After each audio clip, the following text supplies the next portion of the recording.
The house felt strangely quiet that afternoon, the kind of quiet that makes every sound louder, every breath sharper. He had come over only to drop off some papers, nothing more. At least, that's what I believed. I didn't expect him to linger at the door, or that his eyes would hold mine longer than needed, as if he were searching for something he couldn't say out loud. I stepped aside and let him in. Maybe I shouldn't have. Maybe I knew the moment he crossed the threshold that something was different today. His presence felt heavier, aware, almost charged. Even the air between us seemed to shift, thickening with an energy I couldn't ignore. He walked in slowly, his steps echoing in the silence, and put the small envelope on the table. We exchanged small talk at first, pretending everything was normal.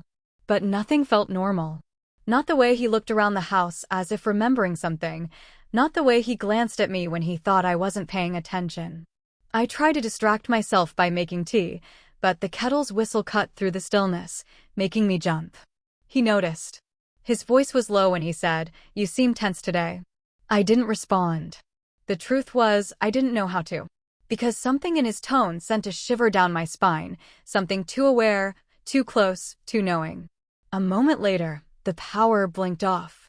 A strange coincidence, too perfectly timed. The house dimmed into natural light, shadows leaning across the floor, wrapping the corners.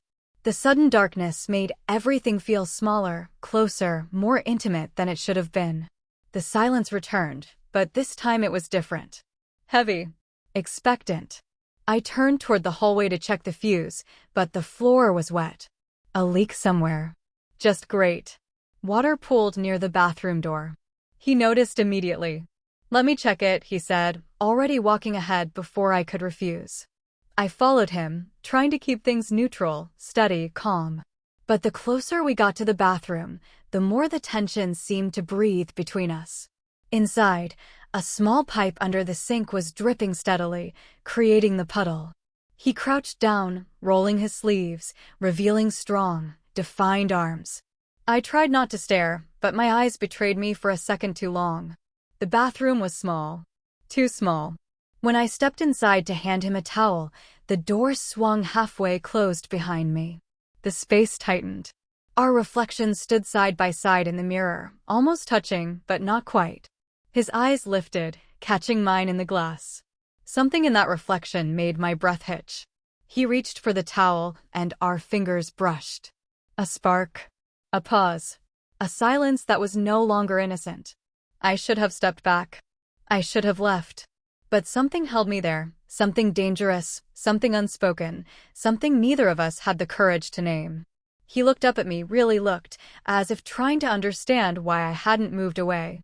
The water dripped softly, rhythmically, marking each second that passed between us like a quiet countdown. "Are you okay?" he asked, his voice lower than before, rougher, almost hesitant. I nodded, unable to trust my own voice. My throat felt tight, my pulse unsteady. The room seemed to shrink even more, our bodies only an arm's length apart, our reflections staring back as if they knew the truth before we did. He stood slowly, and suddenly we were face to face, too close, too aware. The quiet hum of the house felt louder, the air thicker, his presence overwhelming. His breathing brushed softly against my cheek. He didn't touch me. He didn't have to. The nearness alone was enough to unravel something inside me. Then the unexpected happened. The pipe under the sink snapped completely, sending a spray of water bursting out with surprising force. I gasped, stumbling back as cold water splashed against us both. He grabbed my wrist instinctively, steadying me before I slipped. For a moment, we froze, his hand warm against my skin, the cold water drenching us, turning the bathroom into a chaotic mess.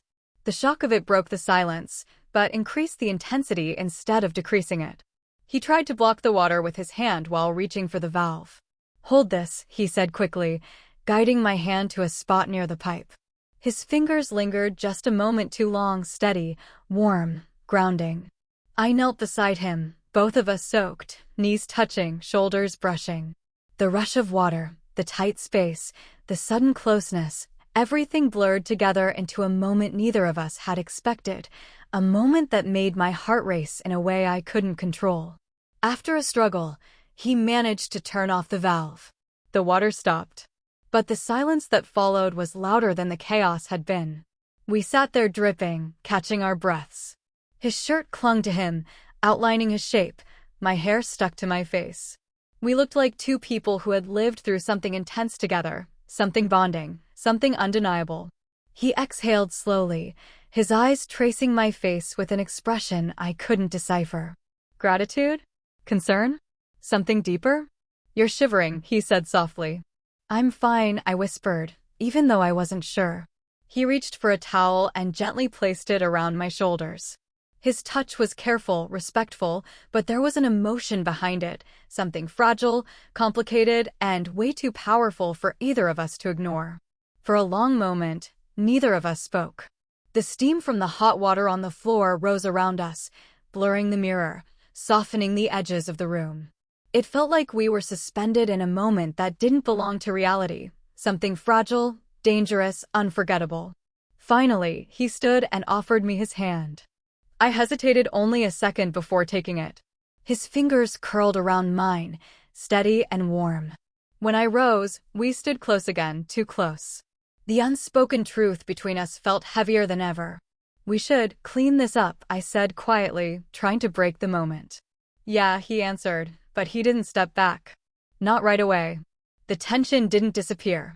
It simply reshaped itself into something quieter, deeper, more complicated.